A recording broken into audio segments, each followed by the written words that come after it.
दोस्तों, कहा जाता है कि महाभारत पूरी दुनिया का सबसे बड़ा काव्य है। मान्यताओं के अनुसार महर्षि वेदव्यास ने जो महाभारत लिखी थी उसमें करीब 18 पर्व और 1,10,000 श्लोक हैं, जो दुनिया के किसी भी और लिखित ग्रंथ में से कई गुना ज्यादा हैं। महाभारत की कहानी तो हमने कई बार अपने घरों में और टेलीविजन चैनलों पर जरूर देखी होगी। इसकी सबसे बड़ी खूबसूरती ही ये है कि इसमें जीवन के हर भाव का बहुत ही बेहतरीन वर्णन है। बड़े बड़े कुल के महाराजाओं और योद्धाओं की कहानी इसे बेहद आकर्षक बनाती है। ऐसी ही एक योद्धा की कहानी आज हम आपको इस वीडियो में दिखाने जा रहे हैं, जो था तो वैसे राक्षस कुल से, लेकिन युद्ध किया था पांडवों की ओर से। लेकिन उससे पहले हम उम्मीद करते हैं कि आपने हमारे चैनल को जरूर सब्सक्राइब कर दिया होगा और बेल आइकॉन को भी दबा दिया होगा।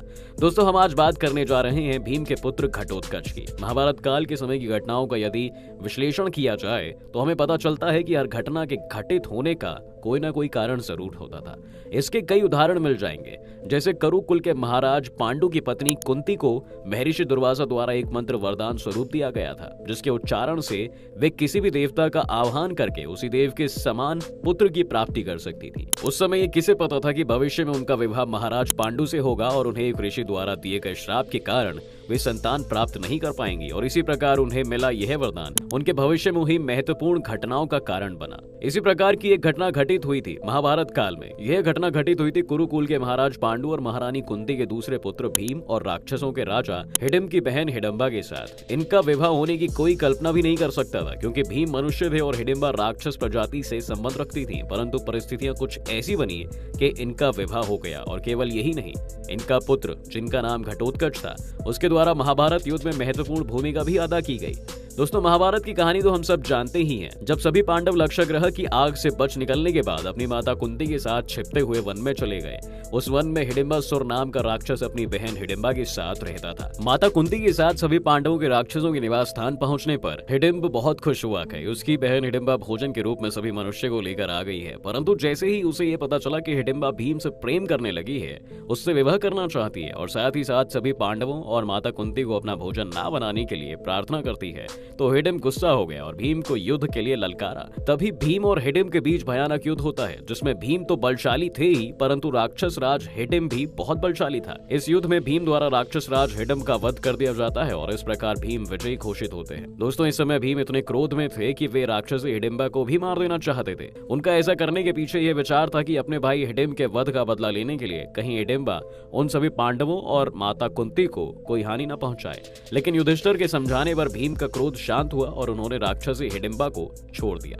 राक्षसों की एक परंपरा के अनुसार जो व्यक्ति राक्षसों के राजा को मारता है, उसका विवाह उस राक्षस राज की बहन या बेटी से किया जाता है और वही व्यक्ति राक्षसों का राजा भी नियुक्त किया जाता है। ऐसी बात जब माता कुंती और पांडवों को बताई गई और भीम और हिडिंबा के विवाह का प्रस्ताव रखा गया, तो माता कुंती और भीम ने इसे अस्वीकार कर दिया। इस विवाह को अस्वीकार करने के पीछे यह कारण था कि हिडिंबा और भीम दोनों ही अलग अलग प्रजातियों से संबंध रखते थे। एक मनुष्य था तो दूसरी राक्षस। इसी के साथ दूसरा कारण यह भी था कि माता कुंती के साथ सभी पांडवों ने अपने वनवास का कारण बताया और इस प्रकार विवाह करके उस स्थान पर रुक जाने में अपनी असमर्थता जताई। तब हिडिंबा ने माता कुंती को यह विश्वास दिलाया और वचन दिया कि उन दोनों की प्रजातियों के भिन्न होने के कारण किसी भी पांडव को कोई मुश्किल नहीं होगी, और जैसे ही हिडिंबा को एक संतान की प्राप्ति हो जाएगी, वैसे ही आप सभी इस स्थान को छोड़कर चले जाना। हिडिंबा के इस वचन को सुनकर और उसके सच्चे प्रेम को देखकर माता कुंती ने भीम और हिडिंबा के विवाह के प्रस्ताव को मान लिया और इस प्रकार उन दोनों का विवाह राक्षसी रीति रिवाजों के साथ संपन्न कराया गया। दोस्तों, कुंती के कहने पर भीम ने हिडिंबा से विवाह तो कर लिया और कुछ समय बाद भीम और हिडिंबा का मिलने से एक महापराक्रमी बालक पैदा हुआ। वह क्षण भर में ही बड़े बड़े राक्षसों से भी बढ़ गया और तुरंत ही जवान हो गया। कहा जाता है कि घटोत्कच के सिर पर बाल नहीं थे और सिर पर बाल नहीं होने के कारण घटोत्कच पड़ा था। भीम और हिडिंबा ने उसके घट यानी सिर को उत्कच यानी केशहीन देखकर उसका नाम घटोत्कच रख दिया। घटोत्कच के बारे में दोस्तों कई ऐसी कहानियों का भी जिक्र होता है जिसके बारे में हमें और आपको शायद ही पता हो। ऐसी ही एक कहानी आती है घटोत्कच के लंका जाने के बारे में। जी हाँ, महाभारत के दिग्विजय पर्व के अनुसार जब राजा युधिष्ठिर ने राजसूय यज्ञ का आयोजन किया तो भीम, अर्जुन, नकुल व सहदेव को अलग अलग दिशाओं में निवास कर रहे राजाओं से कर यानी टैक्स लेने के लिए भेजा। कुछ राजाओं ने आसानी से कर दे दिया तो कुछ युद्ध के बाद कर देने के लिए राजी हुए। इस तरह सहदेव ने घटोत्कच को लंका भेजा और राजा विभीषण से कर लेकर आने को कहा। घटोत्कच अपनी मायावी शक्ति से तुरंत लंका पहुंच गया। वहां जाकर घटोत्कच ने राजा विभीषण को अपना परिचय दिया और आने का कारण बताया। घटोत्कच की बात सुनकर विभीषण प्रसन्न हुए और उन्होंने कर के रूप में बहुत धन देकर उसे लंका से विदा किया। इसी प्रकार एक दूसरी कहानी ये भी आती है कि जब कुरुक्षेत्र के मैदान में पांडव व कौरवों की सेना के बीच युद्ध छिड़ा हुआ था। उस समय घटोत्कच और दुर्योधन के बीच भी भयानक युद्ध हुआ था। जब भीष्म पितामह को पता चला कि दुर्योधन और घटोत्कच में युद्ध हो रहा है तो उन्होंने द्रोणाचार्य को कहा कि घटोत्कच को युद्ध में कोई भी पराजित नहीं कर सकता, इसलिए आप उसकी सहायता के लिए जरूर जाइए। भीष्म के कहने पर द्रोणाचार्य, जयद्रथ, कृपाचार्य, अश्वत्थामा, विकर्ण व उनके महारथी दुर्योधन की सहायता के लिए गए, लेकिन घटोत्कच ने उन्हें भी अपने पराक्रम से घायल कर दिया। घटोत्कच ने दोस्तों अपनी मायावी शक्ति से ऐसा भयानक दृश्य उत्पन्न किया कि उसे देखकर कौरवों की सेना भाग उठी। ऐसे ही एक बार घटोत्कच को द्रौपदी ने भी श्राप दे दिया था। मान्यता है कि घटोत्कच पहली बार अपने पिता भीम के राज्य में आए तो अपनी मां हिडिंबा की आज्ञा के अनुसार उसने द्रौपदी को कोई सम्मान नहीं दिया। द्रौपदी को अपमान महसूस हुआ और उसे बहुत गुस्सा आया। वह उस पर चिल्लाई कि वह एक विशिष्ट स्त्री है, वह युधिष्ठिर की रानी है, वह ब्राह्मण राजा की पुत्री है तथा उसकी प्रतिष्ठा पांडवों से कहीं अधिक है। और उसने अपनी दृष्ट राक्षसी मां के कहने पर बड़ों, ऋषियों और राजाओं से भरी सभा में उसका अपमान किया है। जा दुष्ट, तेरा जीवन बहुत छोटा होगा तथा तू बिना किसी लड़ाई के मारा जाएगा।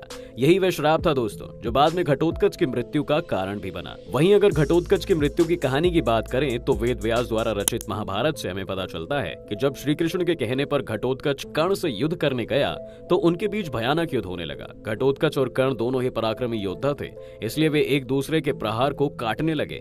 इन दोनों का युद्ध आधी रात तक चलता रहा। जब कर्ण ने देखा कि घटोत्कच किसी प्रकार से पराजित नहीं किया जा सकता तो उसने अपने दिव्यास्त्र का इस्तेमाल करने का फैसला लिया। दिव्यास्त्र असल में वो अस्त्र होते थे जिनको कोई भी बड़े से बड़ा योद्धा भी काट नहीं सकता था। यह देख घटोत्कच ने भी अपनी माया से राक्षसी सेना प्रकट कर दी। कर्ण ने अपने शास्त्रों से घटोत्कच की राक्षसी सेना का भी अंत कर दिया। इधर घटोत्कच कौरवों की सेना का भी लगातार संहार करने लगा। यह देख कौरवों ने कर्ण से कहा कि तुम इंद्र की दी हुई शक्ति से अभी इस राक्षस का अंत कर दो, नहीं तो आज ये कौरव सेना का संहार कर देगा।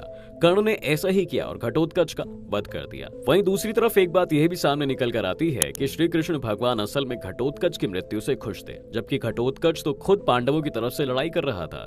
इसी बात के ऊपर मान्यता यह है कि जब घटोत्कच की मृत्यु हो गई तो पांडवों की सेना में शोक छा गया, लेकिन भगवान श्री कृष्ण प्रसन्न हो गए। अर्जुन ने जब इसका कारण पूछा तो श्री कृष्ण ने कहा कि जब तक कर्ण के पास इंद्र के द्वारा दी गई दिव्य शक्ति थी उसे पराजित नहीं किया जा सकता था। उसने वह शक्ति अर्जुन का वध करने के लिए रखी थी और वह अब शक्ति अब उसके पास नहीं है।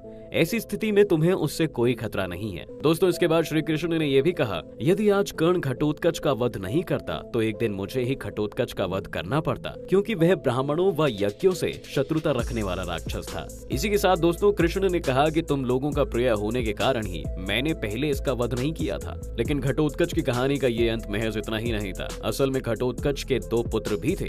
एक पुत्र का नाम बर्बरीक और दूसरे पुत्र का नाम अंजन पर्व था। भीम के पुत्र घटोत्कच का विवाह दैत्यराज मुरा की बेटी काम कंठका से हुआ था। इस काम कंठका को भगवान श्री कृष्ण ने वरदान दिया था कि तेरी कोख से एक महावीर पुत्र जन्म लेगा जिसको युद्ध में कोई परास्त नहीं कर सकेगा, वो सर्वशक्तिमान होगा। भीम पुत्र घटोत्कच का पुत्र बर्बरीक दानवीर था। बर्बरीक दुनिया के सर्वश्रेष्ठ धनुर्धर थे। अर्जुन और कर्ण से भी बड़े धनुर्धर थे। बर्बरीक के लिए 3 बाण ही काफी थे जिसके बल पर वे कौरवों और पांडवों की पूरी सेना को समाप्त कर सकते थे। ये बात जानकर श्री कृष्ण ने ही महाभारत के समय में उससे दान में उसका सिर मांग लिया। बाद में श्री कृष्ण ने कहा कि कलयुग में तुम मेरे नाम से पूजे जाओगे और आज हम बर्बरीक को खाटू श्याम के नाम से पूजते हैं। दोस्तों इसी प्रकार घटोत्कच हमेशा के लिए महाभारत की इस कहानी का एक अभिन्न अंग बना दिया गया। बहरहाल अगर आपको ये हमारी पेशकश अच्छी लगी हो तो अपनी राय कमेंट बॉक्स में जरूर लिखें। साथ ही वीडियो को लाइक करें और दोस्तों के साथ भी शेयर करें।